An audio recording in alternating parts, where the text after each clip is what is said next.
There's the lights. That's it. Welcome to the WK Burnout Studio. I'm Kristina. And I'm Dustin. Alan behind the scenes for good reason. So, Dustin, last week, was it last week already?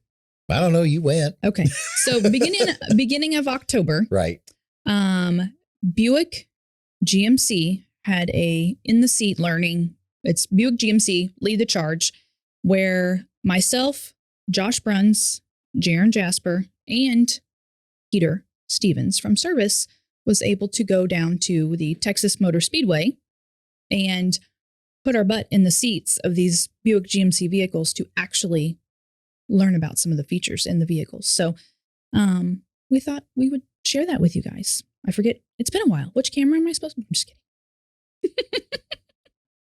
Yeah, Kristina, she came back, and of course, they were all telling us the stories about the training and about what they got to experience. There's some stuff you get to do in that training. It's not all of it, but man, there are some things that we do not duplicate in our own because they're emergency type of deals or just something that we don't do with a vehicle that's going to be somebody's new car, right? So it's nice to have General Motors ones that isn't going to go to so that we can actually feel good about, just beating on it. But and making it do the things that make those features work. Yeah. So one of the first ones that popped in my mind, and thank you, Alan, for letting me keep my notes here. Oh, he didn't know about those, did he?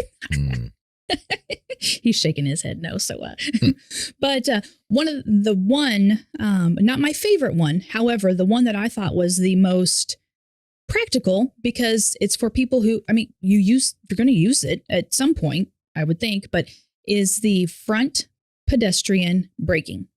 I always get that mixed up.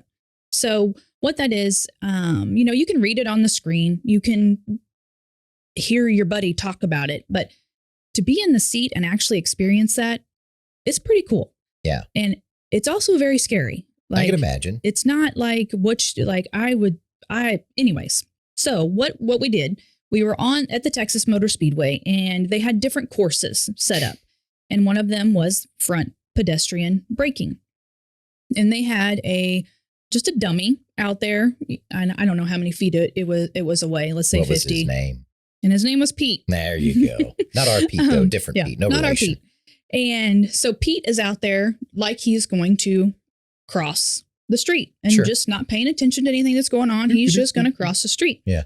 And we were in an Encore GX is what we were in. And for this one, we did not drive. The instructor drove. And I was in the passenger seat. And he goes, okay, so brace yourself because we're going to go get up to 9 miles per hour. And then he goes, I'm not going to push on the brake. I'm not going to do anything. I'm going to let the vehicle stop itself. And I thought 9 miles per hour, whatever. This can't be, too bad. So of course you have your seatbelt on, and I'm braced, but I'm not like braced. And so we're going, and he gets up to 9 miles per hour, and it just keeps going and going. And I'm like Pete's like not far away. And then obviously he says, look, the amber alert comes on of a pedestrian, and then it starts beeping, beep, beep, beep, beep, like stop, warning, warning. And then it just says, it just stops. Like there's no obviously there was warning, but it wasn't like you scooted, or slid. It just, you just stop. And we were about that far away from Pete. But so this is a system that's made to assist you in emergency situations. Like, I guess a ball goes out and a kid runs out, or you're not paying attention or something like that.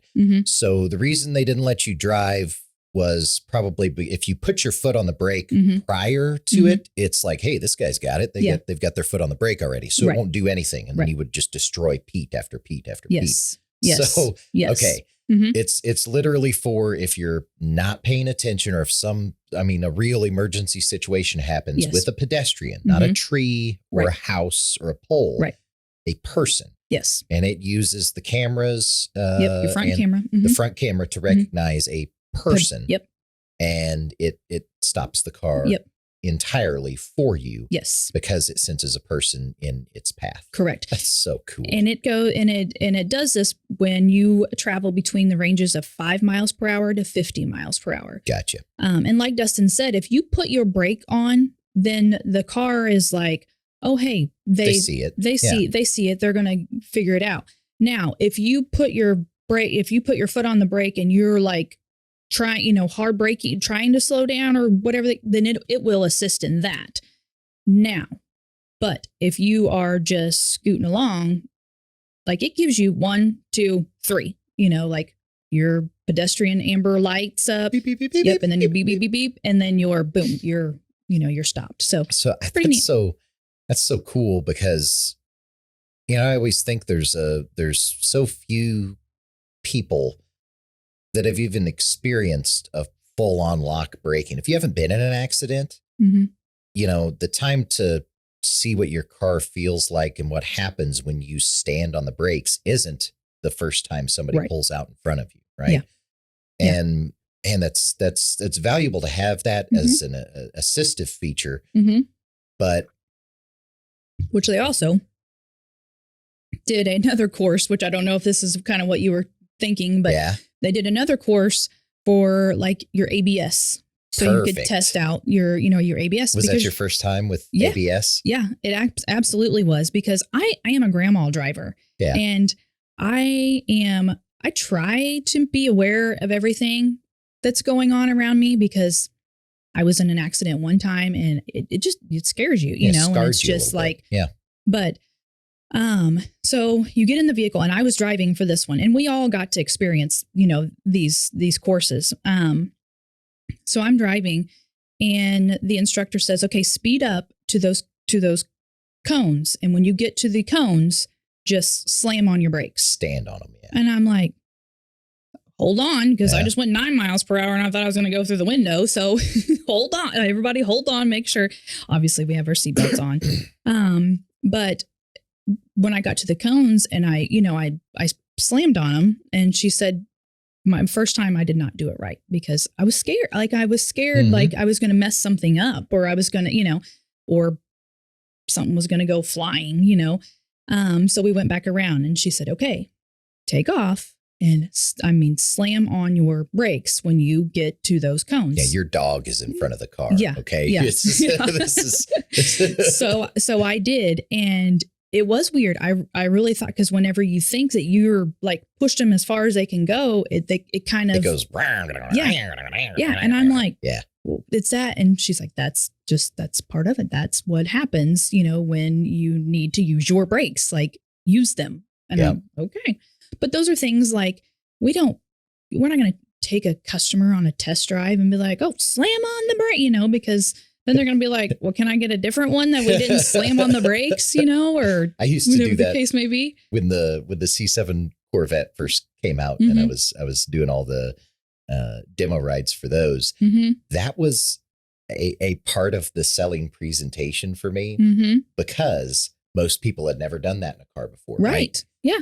People come in and they're like, all right, you have that fast car, stuff like that. Okay, mm-hmm. well, let's go for a drive. Yep.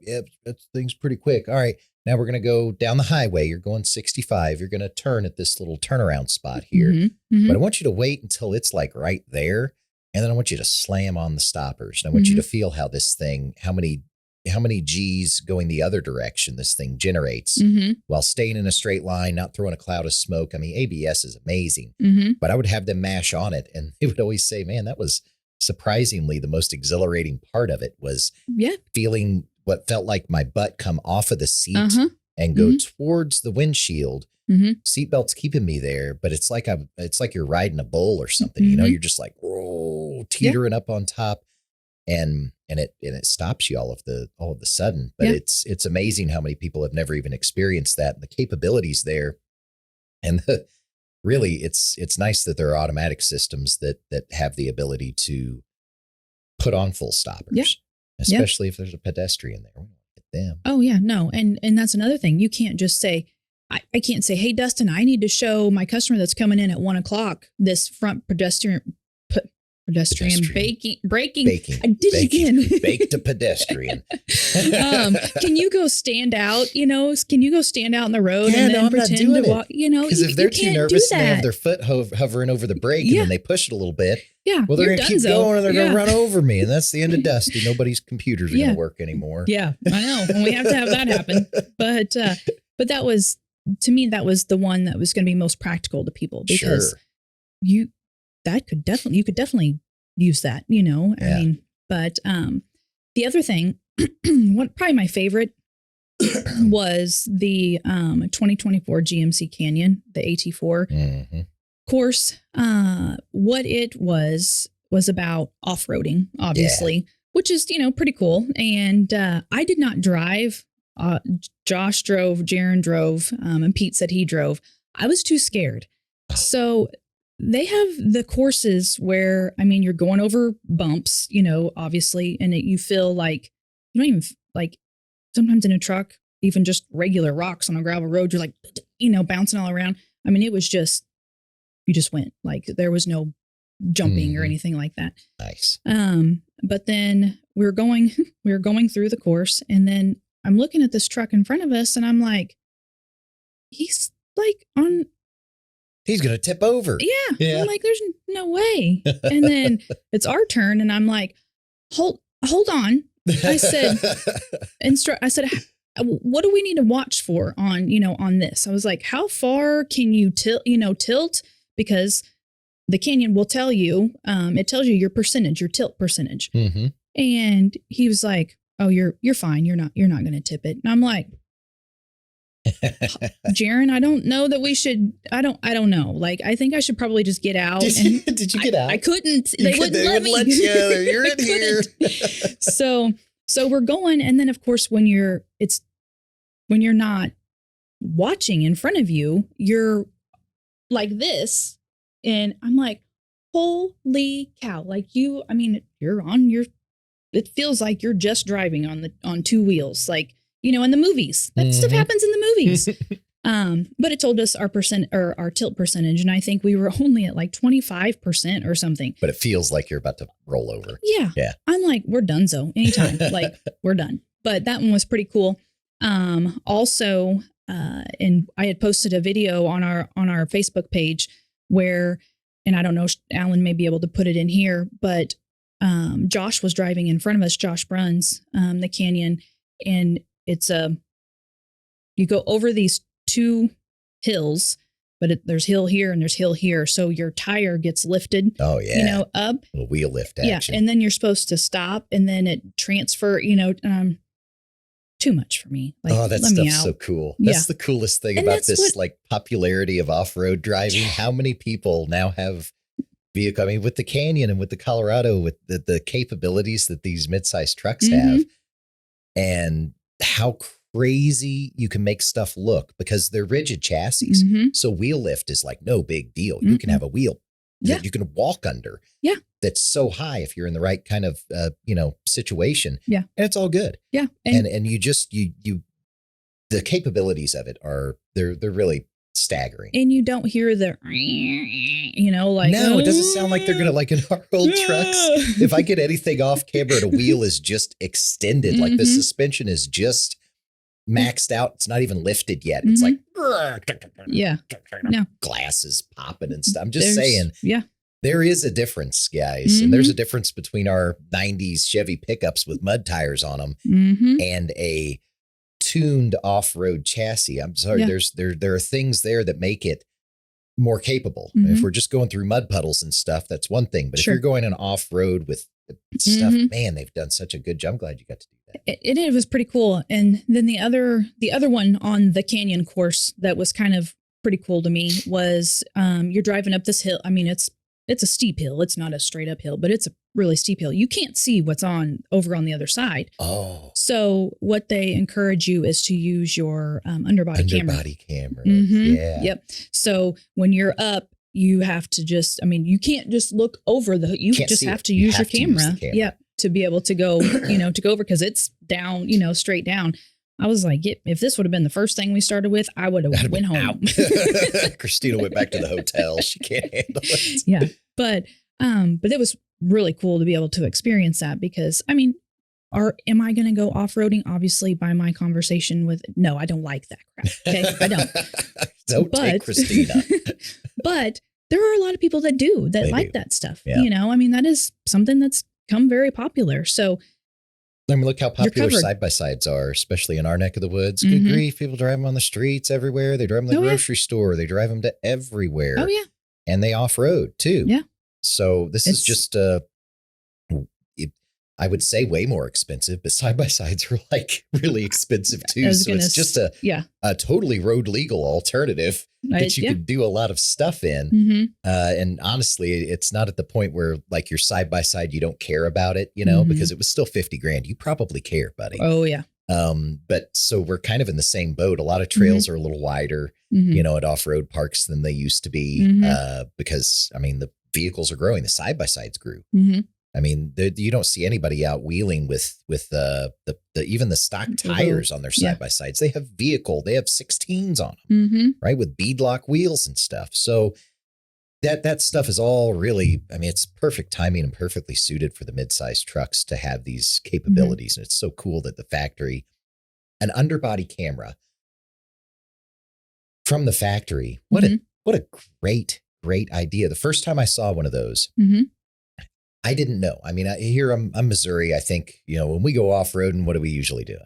We're mudding. Yeah. We're just driving through mud. You can do it in anything. You take the car out there and do it if you want to. We're just mudding. None of it's really that challenging. Right. Yeah.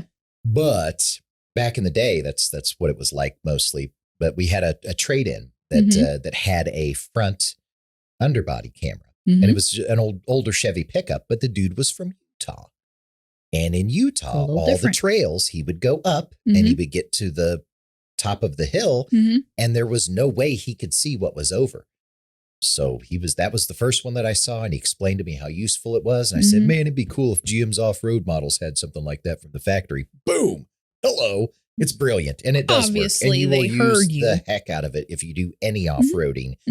It's hard enough to see. You don't see the end of the hood on any new vehicle, right? I mean, it just drops. You're like, I don't really know where everything is. But when you have a camera right there that then can view, you know, at this kind of angle when you're pointing like straight to the sky. Yeah. Ugh. I mean, I think that like me trying to even drive the 3/4 ton trucks or the 1 ton trucks, like Rock's 3/4 ton, I can't. I have the seat pushed all the way up. I can't see over those stupid mirrors. I can't, you know, so I'm thinking like an underbody camera for the truck so I can see to go forward and what I'm going to run over. Would be great. Just give me some special glasses that like just have screens in them. So whenever I'm driving, I just see what the screens see, which is no cabin. And it's just like clear all the way around me. Now we're talking. That's going to be the next thing. That is. Call up Detmer. Tell him I got an idea that's going to take us to the top. Well, you're close on one. So another one of the courses that I thought was actually pretty neat that we talk about, but till you actually get to experience it, but is the invisible trailer camera. Yeah. On the Sierras. And so we're on the Texas Motor Speedway, and you hop in these trucks. Obviously, we didn't go around the real track because it's a lot of embankment, too much banking, but on the inside, and it just goes all around, and you're loaded up to a trailer, and you're just driving around in this, this course, and and you back up, you look, and the camera, like it's truly, you can back up and see everything through behind the trailer. You. Yeah, they do that with accessory cameras, right? So you've got a 360 camera in your truck. When back where the trailer hookups are, there are 2 ports for auxiliary cameras. And a lot of brand new trailers have, it's a standardized wiring, from whatever trailer manufacturer. So it just goes to it. Those 2 cameras, one can be inside the trailer so you can check your load. The other one goes on the very back of the trailer. And the dang truck is so smart that it takes that back camera feed and stitches it with the feed from your regular backup camera and your camera up at the top of your third brake light, and then takes your trailer away. Yeah. Except for like, you can see the tail end of it. So you know where the the boundary is. Just like an outlining. You just see the outline, but like the actual massa, like if you have a big enclosed trailer or a trailer with something on it, it's not there. So you have just full visibility. Yeah. You can see the tree behind you. You can back that thing into a drive-through at McDonald's. Yeah. So when I learned how to start driving with the backing up with the trailer. Yeah, you can drive with the trailer. Yeah, I can drive forward all day long, and I can kind of squeeze if I have to go in, go into a parking spot and have to back out because I'm too far over on this side. I can kind of maneuver that, but to actually back a trailer, I'm too scared because I don't know what's back there. Yeah, that's true. So, now you know what you need to get. Yeah. This you will know. Trailer. Yeah. So I don't know what I'll be hauling besides who cares the boat, but you'll have it. But otherwise, it was just something really neat to be able to, that's to be able the future. To see. That's the future, folks. Like this stuff. Over the years, we've seen things that were gimmicky, right? We've seen lots of gimmicky things that have come and gone. All sorts of different models from all sorts of different manufacturers. Yes. But safety is still king. Yeah. And that it really seems like they have hit the nail on the head with not only the safety aspect of stuff, but it's like they've finally figured out what we do with our vehicles, right? Which is if it's a truck, a lot of times, even, yuppies like me hook up a trailer a few times a year. And it's nice to have some stuff that will help make that easier. Cause I don't do it every day and I want to look good backing that trailer up in one. Usually I can, as long as it's daylight outside and there's nothing in the back of the truck. Right. Yeah. But we get outside of that. I'm like, oh no, I got to use my mirrors. Dang it. Okay. Let me think. Cause everything's backwards again from where it would be if I turned here. So right. There's a lot of value to a really nice camera setup in a truck that you trailer with frequently, even if you're a tried and true, I'm a trailer pulling, type of person, right? Well, guess what? Now you're like a super trailer pulling type of person because you don't even have to turn around. Right. Well, and think about like how, when backup cameras first came out. I was one of those. It was like, I don't need that. I don't need that thing. I'm fine. I can I still have to look around, like, like I'm not going to use a backup camera. And forever, my 2012 Malibu, I didn't have a backup camera. You were so proud of the fact that it didn't have one. Need one. I remember. And then I get, the different vehicle and I'm like, stupid backup camera. I'm not going to use that. And now I'm like, why is my backup camera flickering? Yeah, like, why is it not working? Wrong? I need that. I can't move without it. I know I'm going forward, but I need that backup camera to work. But it's just something that you that's how you learn how to drive. And I remember thinking the 16-year-old going and taking their driver's test, they shouldn't have a backup camera. I didn't have a backup camera when I was. Yeah, it's not fair. They should have to walk to get the test at least 10 miles in snow. Yeah, uphill. Uphill, both ways. Yeah, right, Alan? Right? Yeah. But so the name of this this training was leading the charge. Leading the charge. Yes. So there was, of course, a lot of EV stuff there. Yes. Not as much as what I thought was going to be there, but yes, there was. What are your takeaways from their EV presentation? There's quite a bit. I know we're kind of down on time, but there was quite a bit. The Hummer, we got to get in and drive and do like the watts to freedom, and then we got to figure out. We picked a destination in the Hummer, and we mapped it out, and it mapped out where where we needed to stop for charging, and how long we needed to stop there and what percentage we were going to be at, when we left that charging station and so forth. And the settings that you can set it to charge at certain times. And in Texas right now, nights and weekends, well, in Dallas, Texas anyways, nights and weekends to charge your vehicle are free. So like if you have it at home, obviously to hook up, we got to take a look at the only one of two produced Sierra EV Denali's. Okay. Pretty neat. Well, heck yeah, they look beautiful. Yes. And one of the things that kind of came to mind was because when we got picked up from the airport, our Uber driver was in a Tesla. And I thought, okay, this is going to be pretty cool. Get in there. Got the cool little door handle. And that's all. Thing and open it. That's the That's only the thing cool thing about it. Otherwise, it's like the backseat of a crew cab work truck. I mean, yes. Yeah, that's it's kind of just what I was like thinking too. very like, it's like a work truck. You're leather. It's, it's, I don't even know if it was leather. If it was, I was just like, man, I don't even know if it had floor mats in it. It was very basic.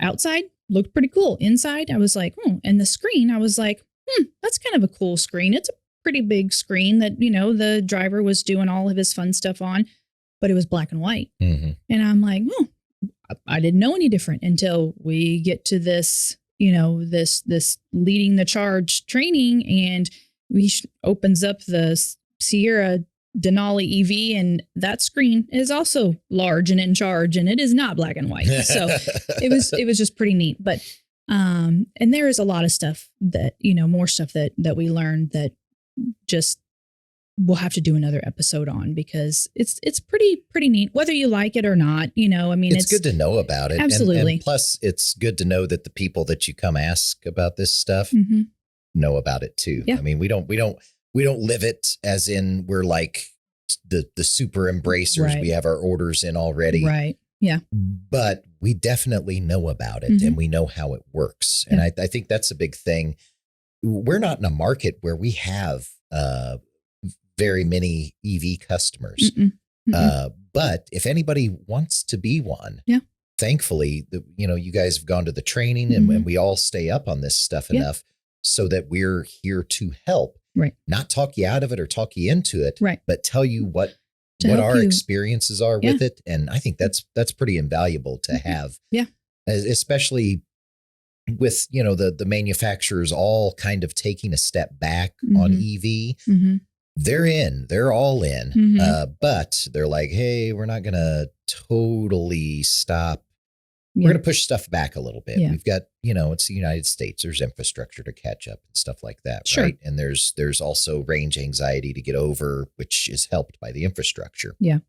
So, which we learned quite a bit about the range anxiety, which we'll go over, in another episode, but cool. It did help. Good. Quite a bit. Man, you got to do all sorts of cool stuff. I think everyone should be able to do this. That's pretty neat. We should be able to take customers with us. I mean, that would be fun. To say, yes, it was a Buick GMC, hey, the dealers, you need to send your people there.